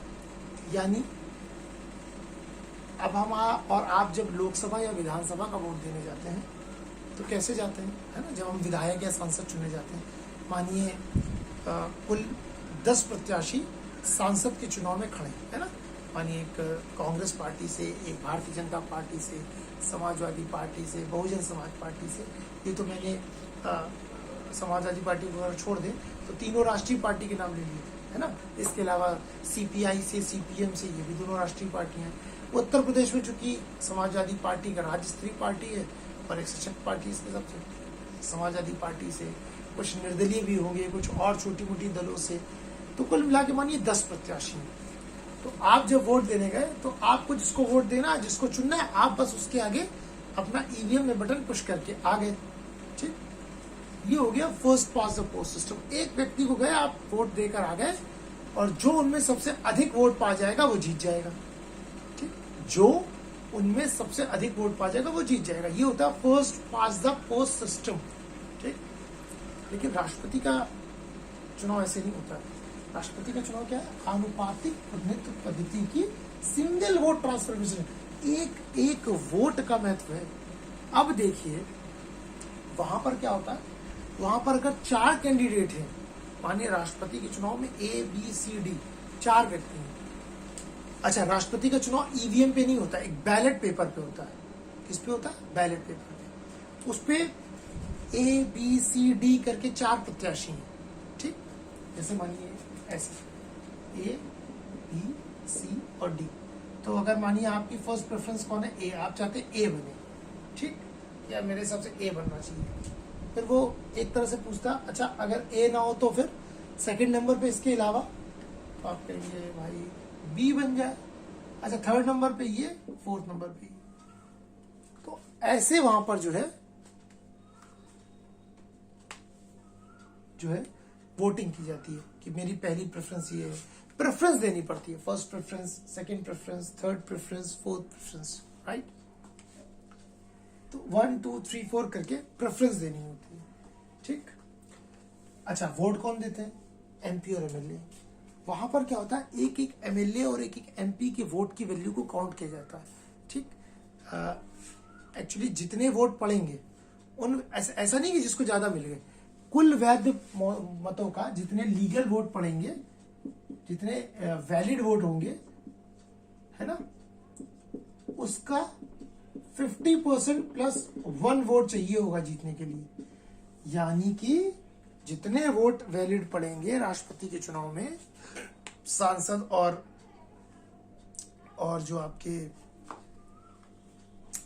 विधायक जी लोग हैं ये डालेंगे, उनके वोट की जितनी वैल्यू होगी, टोटल जितनी वैल्यू होगी, उसका 50% प्लस 1 वोट चाहिए होगा, तभी कोई व्यक्ति विजेता घोषित किया जाएगा, है ना। लोकसभा और विधानसभा के चुनाव की तरह नहीं कि मानिए कुल 100 लोग का वोट है एक उसमें विधानसभा में, और सिर्फ 30% लोग वोट देने गए, और इस 30% में जिसको सबसे ज्यादा मिल गए वो जीत गया, तो 70% ने तो दिया ही नहीं। यहाँ ऐसा नहीं है, यहाँ अगर 100 वोट है तो जिसको 50% प्लस 1 यानी कि 51 वोट मिलेगा वही व्यक्ति राष्ट्रपति बनेगा 100 में। ये नहीं कि जिसको 100 में 40 मिल गया, बाकी सबको मानिए ABCD है, इसको 40 मिल गया, इसको 20 मिले तो ये जीत गया, नहीं, ये भी नहीं जीत पाएगा। अब मैं बताऊंगा कैसे पूरा वो होता है, इसको बड़े ध्यान से समझिएगा, ठीक। तो राष्ट्रपति की जो निर्वाचन पद्धति है उसमें वैलिड वोट में 50% प्लस 1 वोट चाहिए होता है। तो एमएलए और एमपी की वोट वैल्यू जोड़ती है, तो वोट वैल्यू कैसे निकलती है उसको देखते हैं। जैसे मानिए उत्तर प्रदेश में का हम एग्जाम्पल लेते हैं, है ना। अब मानिए राष्ट्रपति के चुनाव में उत्तर प्रदेश के एक एमएलए की वोट वैल्यू कितनी है। हर राज्य के एमएलए की वोट वैल्यू अलग अलग होती है, हर राज्य के एमएलए की वोट वैल्यू अलग अलग होती है। कैसे अलग अलग होती है आइए देखते हैं। देखिए एक एमएलए की वोट वैल्यू कैसे निकलती है समझते हैं। इसका एक सिंपल सा फॉर्मूला होता है, एमएलए की वोट वैल्यू निकालने का एक सिंपल सा फॉर्मूला है।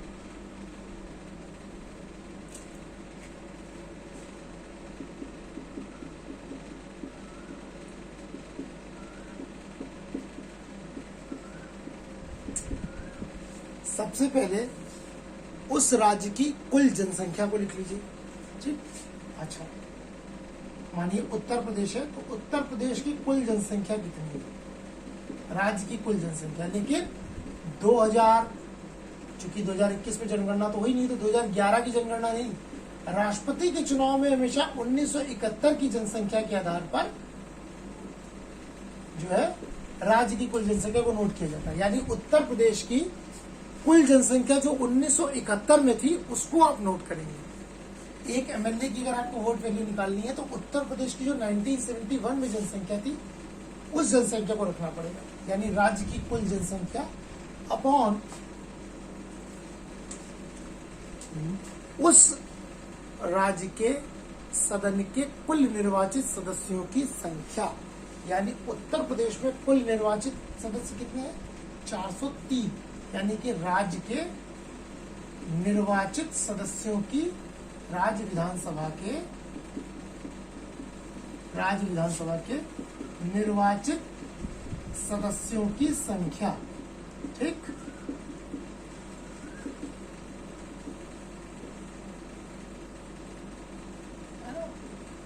इंटू 1000 यानी राज्य की कुल जनसंख्या जो 1971 में थी ऑब्लिक अपॉन राज्य के यानी बटे राज्य के निर्वाचित विधानसभा सदस्यों की संख्या, राज्य विधानसभा के निर्वाचित सदस्यों की संख्या। उत्तर प्रदेश में 403 है, तो इसको डिवाइड करके 1000 से अगर आप गुणा कर देंगे तो एक एमएलए की वोट वैल्यू निकल कर आ जाएगी। अब चूंकि स्वाभाविक बात है कि उत्तर प्रदेश की जनसंख्या सबसे ज्यादा रही है, आज भी है, पहले से थी।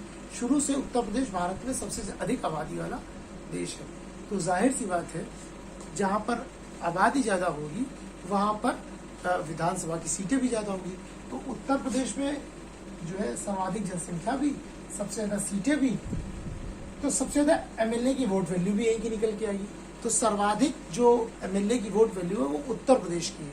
ठीक, सबसे ज्यादा वोट वैल्यू किस, अगर आपसे पूछा जाए किस स्टेट के एमएलए की वोट वैल्यू सबसे ज्यादा, तो उत्तर प्रदेश की। ठीक, तो ये तो हो गई एमएलए की वोट वैल्यू। तो जितने भी भारत के एमएलए का वोट पड़ता है सबके एमएलए की वोट वैल्यू निकाल ली जाती है। भाई सबसे ज्यादा उत्तर प्रदेश के एमएलए की वोट वैल्यू है, सबसे अगर आप कम निकालोगे तो निकल कर आएगी अरुणाचल प्रदेश की, है ना, क्योंकि अरुणाचल प्रदेश में जनसंख्या सबसे कम है तो वहां सीटें भी कम है ना, तो उनकी सबसे कम निकल के आएगी। तो अरुणाचल प्रदेश वाले की सबसे कम है ना। सिक्किम के जो एमएलए हैं उनकी वोट वैल्यू सबसे कम होगी। तो ऐसे ही जो छोटे छोटे राज्य हैं जहाँ कम कम सीटें, 32 सीटें सिक्किम में, है ना, कम पॉपुलेशन, तो सिक्किम की जो है पॉपुलेशन कम है, अरुणाचल प्रदेश की पॉपुलेशन सबसे कम है, सिक्किम की कम है, जो छोटे छोटे राज्य गोवा है, इन सब की वोट वैल्यू, एमएलए की वोट वैल्यू कम होगी उत्तर प्रदेश की अपेक्षा, काफी कम होगी, है ना। लेकिन यूपी, बिहार, महाराष्ट्र, वेस्ट बंगाल, इन राज्यों की वोट वैल्यू अधिक होगी। तो ऐसे निकल गई आपके एमएलए की वोट वैल्यू। अब हम देखते हैं कि एक एमपी की वोट वैल्यू किस प्रकार से निकलती है, यानी कि एक सांसद महोदय की वोट वैल्यू कैसे निकलती है। तो देखिए एमएलए की वोट वैल्यू क्लियर है। अगर अब आपको एक एमपी यानी मेंबर ऑफ पार्लियामेंट की वोट वैल्यू निकालनी है तो ये भी एक फॉर्मूला है, सीधा सा सरल, कुछ करना ही नहीं है। इसमें कैसे निकलेगी, एमएलए की राज्य की कुल जनसंख्या बटे राज्य के निर्वाचित, राज्य विधानसभा के निर्वाचित सदस्यों की संख्या गुणे 1000 इंटू 1000। एमपी की वोट वैल्यू कैसे निकलेगी, total value of MLA of all legislative assembly of state, राज्य विधानसभाओं के निर्वाचित कुल विधायकों की सदस्य संख्या। तो टोटल वैल्यू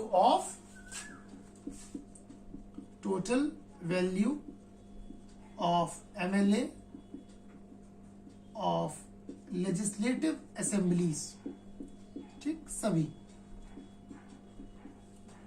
अपॉन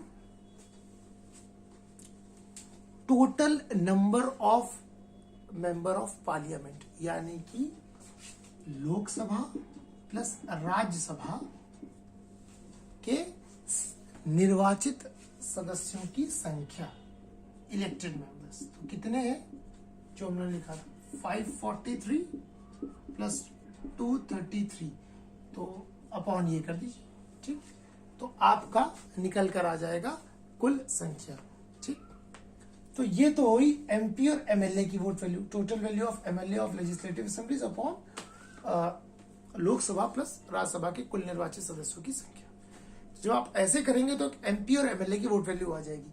फिर इसी को काउंट किया जाता है कि किसको कितना वोट मिला है, है ना, किसको कितना वोट मिला है। तो आइए अब देखते हैं कि कैसे इसकी वोटिंग सिस्टम होता है। जो सिंगल वोट ट्रांसफरेबल सिस्टम है, तो भाई हर वोट कैसे ट्रांसफरेबल हो जाता है, ठीक। तो आइए थोड़ा सा इसको एक सरल से एग्जाम्पल से राष्ट्रपति की निर्वाचन प्रक्रिया को कैसे चुनाव होता है समझते हैं। बड़ा इंटरेस्टिंग है और बड़ा टिपिकल भी है, बहुत इजी है, लेकिन कुछ लोग परेशान हो जाते हैं, है ना, कि कहते हैं यार कैसे होगा, ये बड़ा अलग टाइप का है, बड़ा कठिन नाम लिखा है ना, ये बैलेट पेपर पे सबको वोट मिल रहा है, 4 लोग हैं, ये क्या है, 4 प्रेफरेंस है, फिर कैसे चुना जाता है, 50% प्लस 1 वोट मिलता कैसे।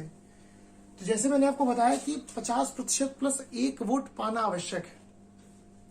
जिस व्यक्ति को 50% प्लस 1 वोट मिलेगा वही व्यक्ति राष्ट्रपति जो है निर्वाचित होगा या चुना जाएगा, ठीक। तो अब इसको एकदम सरल तरीके से समझते हैं। जैसे मैंने आपको बताया कि आपको राष्ट्रपति के चुनाव में प्रेफरेंस भरना होता है ना। जितने प्रत्याशी होंगे, मानिए 10 प्रत्याशी, तो आपको 10 प्रेफरेंस भरनी होगी, 15 है तो 15 भरनी होगी, 4 है तो 4 भरनी होगी। अगर मानिए 10 प्रत्याशी हैं तो आपको 1 2 3 4 5 6 7 8 9 10 पहले नंबर पे हम इसको चाहते हैं, दूसरी प्रेफरेंस ये है, थर्ड प्रेफरेंस ये है। जैसे अक्सर पूछा जाता है ना, हम लोग जब ग्रेजुएशन तक पढ़े हैं या 12th तक, मानिए ग्रेजुएशन के बाद तो थोड़ी सी मेच्योरिटी आ जाती है, 12th तक इतनी समझ नहीं होती, तो पूछा जाता था कि तुम्हारा फेवरेट प्लेयर कौन है, तो फेवरेट प्लेयर ये है। फिर अच्छा सुनो ये भी है, बोला जाता था फेवरेट पूछा जा रहा है तो एक ही होगा, नहीं हमारे तो 4 फेवरेट है यार, हमें ये भी अच्छा लगता है, हमें ये भी अच्छा लगता है ना। तो कुछ ऐसा ही है। तो पहला आप नंबर पे किसको चाहते हैं, इसको, दूसरे नंबर पे इसको, तीसरे नंबर पे इसको, यानी हर एक व्यक्ति को आपको विवरता देनी ही पड़ेगी। ठीक, तो आइए देखते हैं कैसे चुना जाता है। मानिए जैसे राष्ट्रपति के चुनाव में 4 प्रत्याशी हैं, ए बी सी और डी। ध्यान से समझिएगा, कुल कितने प्रत्याशी हैं, 4, ए बी सी और डी। कुल 4 लोग प्रेसिडेंट के इलेक्शन में चुनाव में खड़े हैं। ठीक, कुल वैध मत कितने पड़े हैं, total valid vote, total valid vote जो पड़ा वो पड़ा 2500। ठीक, मानिए सपोज कर रहे हैं आपको समझाने के लिए, 4 प्रत्याशी हैं राष्ट्रपति के चुनाव में और टोटल वोट जो पड़ा है वो पड़ा है 2500। ठीक, 2500 वोट किस क्रम में डिवाइड है, तो पहली देखा गया, पहली प्रेफरेंस में सबसे ज्यादा वोट मिला, तकरीबन मानिए 950 वोट ए को मिल गया। 950 लोगों ने बोला इन 2500 वोटों में कि भैया मेरी प्रेफरेंस कौन है, ए, मेरे हिसाब से ए को बनना चाहिए। बी को 700 वोट मिले, सी को 500 वोट मिले, और डी को वोट मिले 350। अगर आप टोटल करेंगे तो निकल के आएगा 9 6 15 1 16, 16 5 21, 21 3 24 और 50 और 50 2500 हो गए। टोटल वोट कितने हो गए, 2500। ये तो हो गई भाई आपकी फर्स्ट प्रेफरेंस, पहली वरीयता मिली है। लेकिन मैंने आपको बताया कुल वोट कितने पड़े, 2500।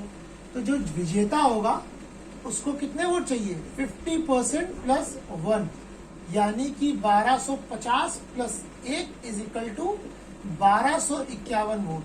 तो जब तक किसी कैंडिडेट को 1251 वोट नहीं मिल जाते तब तक वो विजेता घोषित नहीं किया जाएगा। राइट, अब आप देखिए फर्स्ट प्रेफरेंस में सबसे ज्यादा वोट किसको मिले, ए को, फिर बी को, फिर सी को, फिर डी को। अगर ये लोकसभा या विधानसभा का चुनाव होगा तो भैया ए जीत गया, लेकिन ये तो राष्ट्रपति का चुनाव है। सबसे ज्यादा फर्स्ट प्रेफरेंस के वोट भले ए को मिले हो, लेकिन 1251 का जादुई आंकड़ा तो नहीं छू पाया, और राष्ट्रपति तो व्यक्ति तब तक नहीं बन सकता जब तक उसको 1251 वोट न मिले। अब क्या होगा, तो अब सेकेंड राउंड की काउंटिंग चालू होगी कि भाई प्रथम वरीयता में तो नतीजा निकल कर आया नहीं कि कौन जीतेगा। अब सेकेंड प्रेफरेंस कैसे होगा, सेकेंड प्रेफरेंस के अनुसार अब देखा जाएगा। अब देखिए पहले राउंड में सबसे कम वोट किसको मिले, डी को। तो अब डी को सेकेंड राउंड की काउंटिंग से भाई साहब बाहर कर दिया जाएगा।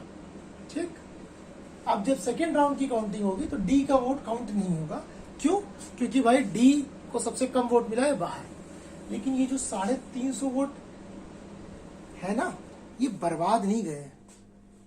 ये जो 350 वोट है ये बर्बाद नहीं गए। सेकेंड प्रेफरेंस में क्या होगा, अब देखा जाएगा कि भाई डी के मतपत्र में कितने लोगों को, जो डी का 350 वोट, तो वो सेकेंड प्रेफरेंस में किसको कितने अनुपात में मिले। ठीक, यानी जो 350 वोट डी को पड़े हैं उसमें लोगों ने सेकेंड वरीयता किसको दी है। तो अब ये जो डी के वोट है ये सेकेंड काउंटिंग में जिसको जिस अनुपात में सेकेंड प्रेफरेंस में चुना गया उस अनुपात में दे दिया जाएगा। तो मानो डी का वैध 350 पत्रों को देखा गया। अब इन 350 में 50 लोगों ने बोला था कि भाई हमारी सेकेंड प्रेफरेंस ए है, 100 लोगों ने बोला कि हमारी सेकेंड प्रेफरेंस बी है, और 200 लोगों ने बोला कि हमारी सेकेंड प्रेफरेंस कौन है, सी। जब सेकेंड राउंड की काउंटिंग हुई, यानी सेकेंड प्रेफरेंस की सेकेंड काउंटिंग, तो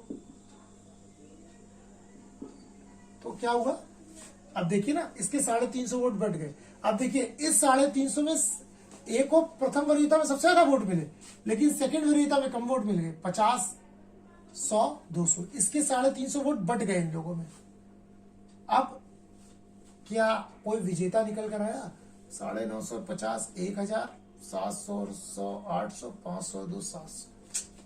सेकेंड राउंड में भी 1251 का आंकड़ा किसी पास आया नहीं। अब क्या होगा? अब थर्ड राउंड की काउंटिंग होगी। जब तक ये 50% प्लस 1 वोट नहीं मिल जाएगा तब तक काउंटिंग चलती रहेगी। तो अब सेकेंड राउंड में फिर वही नियम। अब इस राउंड में सबसे कम वोट किसको मिला, इसमें जोड़ते हैं, इसके 1000, इसके 800, इसके 700। तो इस प्रकार अब सी बाहर हो जाएगा थर्ड राउंड की काउंटिंग से, लेकिन सी के वोट भी बेकार नहीं जाएंगे। अब जो ये सी के 700 वोट है, जो पहली फर्स्ट प्रेफरेंस है दूसरी सेकंड प्रेफरेंस में मिला के, इसको अब इन दोनों के बीच में बांटा जाएगा। इसको अब इन दोनों के बीच में बांटा जाएगा। किसके बीच में? ए और बी के बीच में।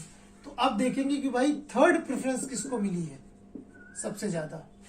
तो देखा गया इन 700 में 200 वोट मिले ए को और 500 वोट, इस 700 में 500 वोट बी को मिले और 200 वोट ए को मिले।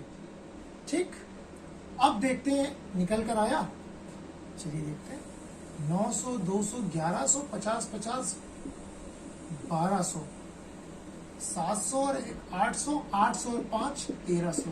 यस, बी ने वो जादुई आंकड़ा पार कर लिया, 1251 वाला। तो राष्ट्रपति कौन बनेगा? बी। ये कमाल है। और फर्स्ट प्रेफरेंस में सबसे ज्यादा वोट किसको मिले थे? ए को। बी को तकरीबन 250 वोट पीछे था, लेकिन फाइनल काउंटिंग होते होते बी इनसे आगे निकल गया। तो बी बनेगा राष्ट्रपति। ऐसे चुना जाता है राष्ट्रपति, ऐसे चुना जाता है राष्ट्रपति। राष्ट्रपति का चुनाव ऐसे होता है ना, राष्ट्रपति का चुनाव ऐसे होता है। ठीक, तो अच्छा, ऐसे ही कोई व्यक्ति राष्ट्रपति आके नहीं बन जाता है ना। राष्ट्रपति अगर किसी व्यक्ति को बनना है, मतलब प्रत्याशी, ऐसे तो हर व्यक्ति खड़ा हो जाएगा है ना। राष्ट्रपति बनने के लिए ऐसा नहीं कि कोई भी व्यक्ति मुंह उठा के हम लोग गए कि भाई हमें राष्ट्रपति बनना है, खड़े हो जाएंगे। नहीं, राष्ट्रपति का अगर कोई व्यक्ति चुनाव लड़ना चाहता है, यानी कि कैंडिडेट बनना चाहता है, तो भी उसके साथ कम से कम दोनों सदनों के कम से कम 50 प्रस्तावक और 50 अनुमोदक होने चाहिए। 50 उसके प्रस्तावक हो, 50 अनुमोदक हो। ठीक, तो यही बहुत आसान नहीं है। कहाँ 50 प्रस्तावक और 50 अनुमोदक आपको दोनों सदनों को मिला के मिलना है ना। कॉमन पीपल के लिए, जो प्रभावशाली व्यक्ति है, इसीलिए देखिए हमेशा बड़े बड़े लोग ही सुनते हैं। कोई साधारण व्यक्ति आके चुनाव नहीं लड़ सकता है ना, क्योंकि 50 प्रस्तावक और अनुमोदक ही नहीं मिलेंगे। जमानत राशि होती है कितनी? 15,000 रुपए जमानत राशि आपकी लगती है ना। अब ये क्या होती है जमानत राशि? ये जमा की जाती है अगर किसी कैंडिडेट को कुल पड़े वोट का, जो भी लीगल वोट पड़े, मानो हम लोग इस एग्जाम्पल को ले लेते 2500, अगर 2500 का 1/6 वोट नहीं प्राप्त हुआ, कितना हो गया? 624 एंड 636 यानी 417 के आसपास अगर वोट नहीं मिला तो वो व्यक्ति की जमानत क्या हो जाएगी? जब्त। यानी कुल पड़े वैध मतों का अगर किसी प्रत्याशी को 1/6 वोट नहीं प्राप्त हुआ, कुल पड़े वैध मतों का अगर किसी प्रत्याशी को 1/6 मत नहीं प्राप्त हुआ तो वो प्रत्याशी चुनाव हार जाएगा। वो प्रत्याशी की जमानत राशि जब्त कर ली जाएगी, यानी ये 15,000 रुपए फिर उसको वापस नहीं होंगे। लेकिन अगर कोई व्यक्ति हार भी गया, मानिए ये हार भी गया है, तो इसकी जमानत राशि इसको वापस दे दी जाएगी, क्योंकि इसको 1/6 से ज्यादा वोट मिला। ये एक्चुअली इसलिए बनाया गया, ये हर जगह होता है। लोकसभा का चुनाव हो, विधानसभा का चुनाव हो, इवन प्रधान का चुनाव हो या पार्षदी का चुनाव हो, जमानत राशि सब में होती है। ये इसलिए रखा जाता है ताकि कोई जो है भीड़ ना बढ़ाए, फालतू का व्यक्ति ना आके खड़ा हो। क्योंकि अगर जमानत राशि भी जब्त होगी है ना, तो अगर जमानत राशि जब्त होने लगेगी तो आदमी को लगेगा यार बेइज्जती भी होगी कि इनको 1/6 वोट नहीं मिला और दूसरा पैसा भी चला जाएगा। तो सिंसियर या सीरियस कैंडिडेट ही आकर चुनाव लड़ सके, इसलिए ये प्रावधान किया गया। तो अनुच्छेद 52, 53, 54 और 55 को हमने देखा है ना। 53 को भी समझ लिया, इलेक्टोरल बोर्ड को भी समझ लिया, और हमने समझ लिया राष्ट्रपति की निर्वाचन रीति, कैसे चुनाव होता है। अब अगली तरफ की ओर बढ़ते हैं, अनुच्छेद 56 की ओर, आर्टिकल 56 की ओर। आर्टिकल 56 क्या बोलता है ना?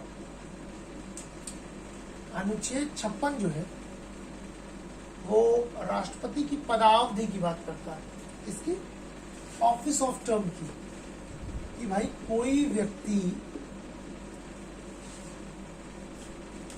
कितने समय के लिए राष्ट्रपति बन सकता है, या राष्ट्रपति का कार्यकाल कितने वर्ष का होता है। ठीक, तो अनुच्छेद 56 किसकी बात करता है? अनुच्छेद 56 आर्टिकल 56 राष्ट्रपति की पदावधि की बात करता है, यानी कि कितने समय तक इस पद की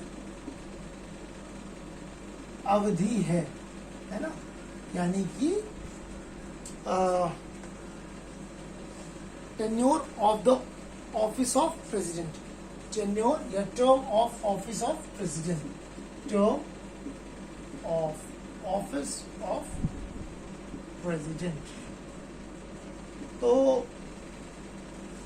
अनुच्छेद 56 में लिखा गया है कि राष्ट्रपति अपने पद ग्रहण करने की तिथि से 5 वर्ष तक की पदावधि तक का के लिए कार्यभार ग्रहण करता है। कब से? यानी जिस दिन उसने अपना पद ग्रहण किया, शपथ ली, तो पद ग्रहण की तिथि से, यानी जिस दिन उसने शपथ ली, पोस्ट को होल्ड किया, से लेकर 5 वर्ष तक की अवधि, यानी सरल भाषा में बोले तो 5 साल का कार्यकाल होता है राष्ट्रपति का, जिस दिन से वो पोस्ट होल्ड करता है।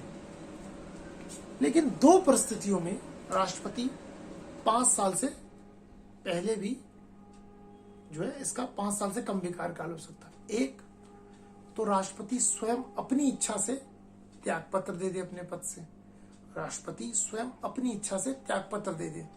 राष्ट्रपति अपना त्यागपत्र हमेशा उपराष्ट्रपति को सौंपता है या संदर्भित करते हैं। राष्ट्रपति अपना त्यागपत्र यानी अपना रेजिग्नेशन जो है वो हमेशा किसको देते हैं? वाइस प्रेसिडेंट को। राष्ट्रपति हमेशा, प्रेसिडेंट जो है हमेशा अपना रेजिग्नेशन जो है वो वाइस प्रेसिडेंट को देते हैं, संदर्भित करते हैं। ठीक, ये याद रखिएगा, बहुत बार पूछा गया कि राष्ट्रपति अपना त्यागपत्र किसको देते हैं? हमेशा हमेशा हमेशा उपराष्ट्रपति को ही देते हैं। ठीक, वाइस प्रेसिडेंट को देते हैं, है ना? ये तो हो गया पहला क्लॉज। अब अगर उनकी इच्छा नहीं है या किसी कारणवश या किसी भी अपनी चीज की वजह से राष्ट्रपति ने अपना अगर त्यागपत्र दे दिया, तब तो भाई 5 साल से स्वाभाविक बात है उनका कार्यकाल कम हो गया। दूसरी परिस्थिति, अगर राष्ट्रपति अपने पद का दुरुपयोग करते हुए संविधान का अतिक्रमण करे, वॉयलेशन करे, राष्ट्रपति अपने पद का दुरुपयोग करते हुए संविधान का अतिक्रमण यानी कि वॉयलेशन करें, तो ऐसी परिस्थिति में अतिक्रमण करने पर संसद उन पर महाभियोग, जिसको हम इम्पीचमेंट बोलते हैं, संसद उन पर महाभियोग यानी कि इम्पीचमेंट की प्रक्रिया चलाकर, यानी महाभियोग के द्वारा उन्हें उनके पद से हटा सकती है, उन्हें उनके पद से हटा सकती है। राइट, ये इम्पीचमेंट का जो प्रोसेस है आर्टिकल 61 में बताया गया है। किसमें? अनुच्छेद 61 में। ठीक, कि क्या होता है इम्पीचमेंट, ये किसमें बताया गया? अनुच्छेद 61 में। तो मैं बताऊंगा आपको अनुच्छेद 61 में, है ना? संसद के, इसको एक सेमी जुडिशियल प्रोसेस बोलते हैं, अर्ध न्यायिक प्रक्रिया है ये आपका जो है इम्पीचमेंट। ठीक, तो कैसे होता है? जब अनुच्छेद 61 पे बढ़ेंगे तब उस पर हम चर्चा करेंगे। तो राष्ट्रपति की पदावधि सरल भाषा में 5 साल की होती है। तो 2 ही चीजें, या तो राष्ट्रपति अपनी इच्छा से त्यागपत्र दे दे उपराष्ट्रपति को, तब उसके कार्यकाल भाई कम हो गया, या फिर संविधान का अतिक्रमण करने पर महाभियोग चलाकर उसको हटाया जा सके, या फिर उसकी या फिर उसकी पद पर रहती उसकी मृत्यु हो जाए, आकस्मिक मृत्यु हो जाए, तब राष्ट्रपति को अपने पद से हटाया जा सकता है। तब तो ऐसा कार्यकाल कम हो जाएगा 5 साल से। ठीक, तो ऐसी परिस्थिति में ये हो जाएगा। ठीक, अच्छा, राष्ट्रपति का लेकिन पद इतना चूंकि महत्वपूर्ण पद है, उसकी मृत्यु के पश्चात भी खाली नहीं रह सकता।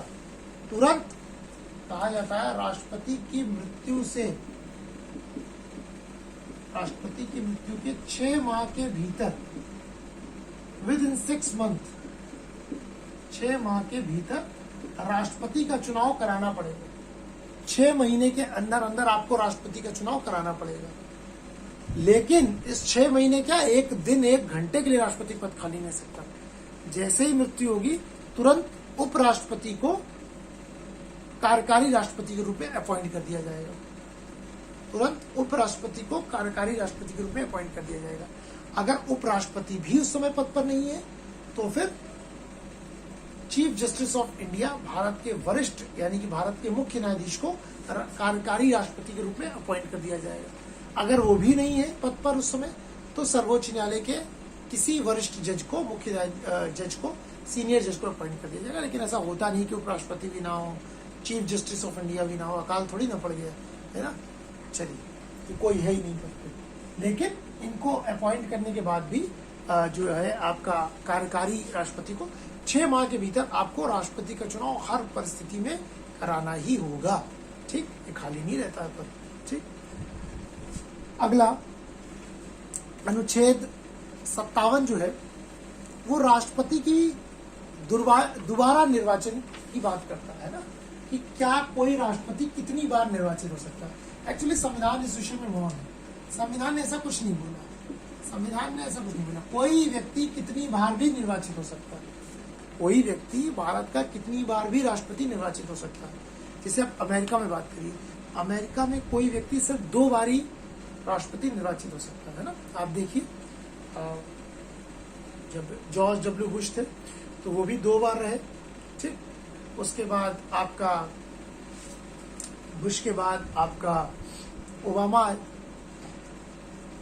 ओबामा भी जो है 2 कार्यकाल उन्होंने पूरे किए। और फिर डोनाल्ड ट्रंप आए, लेकिन डोनाल्ड ट्रंप अपना एक ही कार्यकाल पूरा कर पाए, दूसरे में वे हार गए। अब जो बाइडेन आए तो ट्रंप अभी एक बार जो है और रह सकते हैं, है ना। अब मानो अगली बार अगर उसको रिपब्लिकन पार्टी उनको बनाएगी अपना कैंडिडेट, अगर इफ तो वो लड़ेंगे, और अगर जीत गए तो फिर एक ही बार, फिर अगली बार नहीं, है ना। मानो जो बाइडेन अभी बन गए, अगली बार फिर बन सकते हैं, उसके बाद नहीं बन सकते, तो 2 ही बार। लेकिन भारत में ऐसा कुछ नहीं है। भारत में अनुच्छेद 57 में बोला गया कि कोई व्यक्ति कितनी बार भी राष्ट्रपति के पद के लिए निर्वाचित हो सकता है। ठीक, अब अगले अपने अनुच्छेद की तरफ आते हैं। आर्टिकल 58। आर्टिकल 58 क्या बोलता है? अनुच्छेद 58 राष्ट्रपति के पद की योग्यता के विषय में बात करता है। अनुच्छेद 58 राष्ट्रपति की योग्यता बताता है कि भाई कौन सा व्यक्ति राष्ट्रपति पद या राष्ट्रपति बन सकता है। Qualification of president. आर्टिकल 58 क्या बोलता है?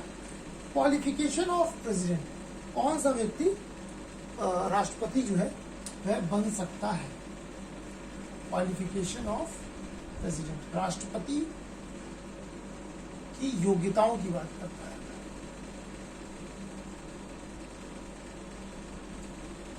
तो देखिए, सबसे पहली शर्त क्या है?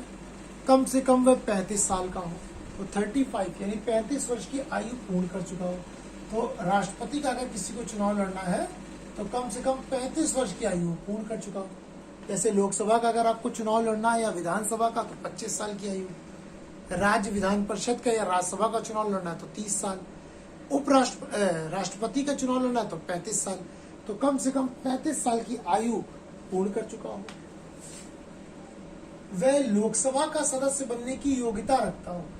ठीक, जो एक लोकसभा का सदस्य बनने की एज के अलावा, क्योंकि एज में लोकसभा का सदस्य 25 साल है, उसके अलावा एज तो राष्ट्रपति के लिए 35 साल होनी चाहिए।